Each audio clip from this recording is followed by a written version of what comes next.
আমাদের ফেডারেশনের ৮জন সদস্য যারা গণহত্যায় নিহত হয়েছেন তারা প্রত্যেকেই তাদের পরিবারের একমাত্র উপার্জনক্ষম ব্যক্তি ছিলেন।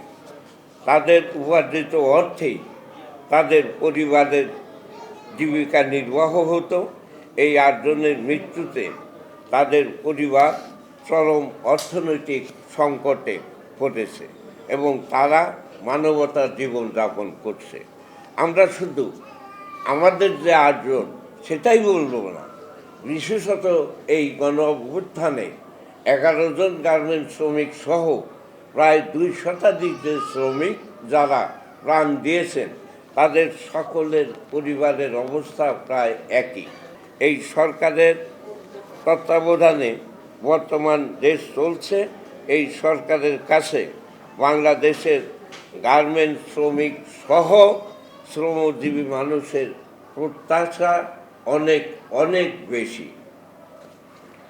আমাদের এই বর্তমান অবস্থার পরিপ্রেক্ষিতে অন্তর্বর্তীকালীন সরকারের কাছে আমাদের নিম্নলিখিত দাবিসমূহ আমরা তুলে ধরছি। এক, অবিলম্বে আমাদের ৮জন সহ যে ১১ জন গার্মেন্ট শ্রমিক এবং সকল যে শ্রমিক হত্যার সেটির বিচার, দোষীদের শাস্তি নিশ্চিত করার জন্য আমরা দাবি জানাচ্ছি। নিহত আমাদের ৮জন সহ সকল শ্রমিক পরিবারকে ক্ষতিপূরণ প্রদান এবং তাদের পুনর্বাসনের জন্য আমরা দাবি জানাচ্ছি।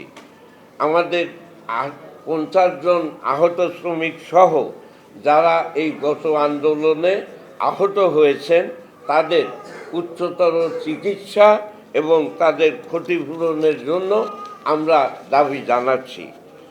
গত মজুরি আন্দোলনে ২০,০০০ শ্রমিকের নামে ৪৩টি মামলা দায়ের করা হয়েছে, যেগুলো এখনও যেগুলো প্রত্যাহার করা হয় নাই। আমরা সেই ৪৩টি মিথ্যা মামলা যেটা ২০,০০০ শ্রমিকের নামে দায়ের আছে সেগুলি সহ শ্রমিকদের নামে দায়েরকৃত সকল মামলা অবিলম্বে প্রত্যাহারের দাবি জানাচ্ছি।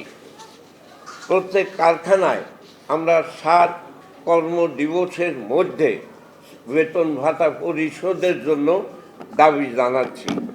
যে সকল কারখানায় শ্রমিকেরা ইতিমধ্যেই মিড লেভেল ম্যানেজমেন্টের অনেকের বিরুদ্ধে অভিযোগ উত্থাপন করেছেন সেগুলি তদন্ত সাপেক্ষে প্রয়োজনীয় পদক্ষেপ এবং ব্যবস্থা নেওয়ার জন্য আমরা দাবি জানাচ্ছি। এবং আমরা বলতে চাই যে এখনও অনেক কারখানায় দেখা যায় যারা ম্যানেজারিয়াল পোস্টে আছেন, ঊর্ধ্বতন কর্মকর্তা আছেন, তারা আমাদের যারা অপারেটর বা এই ধরনের পদে যারা আছেন, যারা মেশিন চালান, তাদেরকে তারা মানুষ মনে করে না। আমরা মনে করি এই বিষয়গুলো তদন্ত সাপেক্ষে এই ধরনের কর্মকর্তাদের চিহ্নিত করে তাদেরকে অবিলম্বে কারখানা থেকে বহিষ্কারের দাবি আমাদের রইল। একই সাথে বেআইনিভাবে শ্রমিকদের নামে যে ব্ল্যাক লিস্ট যেটা করা হচ্ছে আমরা সেটা বন্ধ করার দাবি জানাচ্ছি এবং ইতিপূর্বে যে ব্ল্যাক লিস্ট যেগুলি আছে সেই ব্ল্যাক লিস্টের সেটাকে প্রত্যাহারের জন্য আমরা দাবি জানাচ্ছি।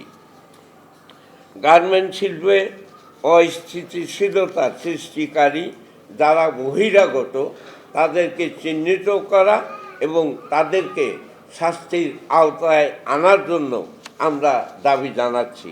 শ্রমিক সংগঠনগুলো যাতে স্বাধীনভাবে কাজ করতে পারেন তার পথে যে সমস্ত বাধা আছে, যে সমস্ত সমস্যা আছে, আমরা সেগুলি অপসারণ করার দাবি জানাচ্ছি। কর্মক্ষেত্রে আমরা নারী পুরুষ যে বৈষম্য সেটা নিয়োগের ক্ষেত্রে হোক অন্যান্য ক্ষেত্রে হোক আমরা সেই বৈষম্য দূর করার জন্য দাবি জানাচ্ছি।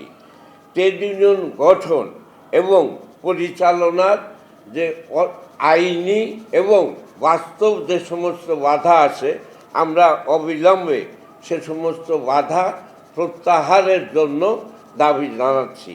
আমরা দেশের 42 লক্ষ গার্মেন্টস শ্রমিকদের জন্য অবিলম্বে রেশনিং ব্যবস্থা চালুর জন্য আবারও দাবি জানাচ্ছি।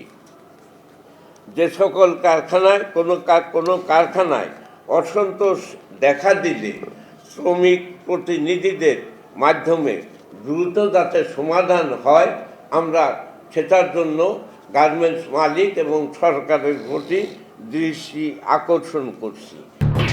এলো খবরের কাগজ, নিখাদ, নির্ভীক, নিরপেক্ষ।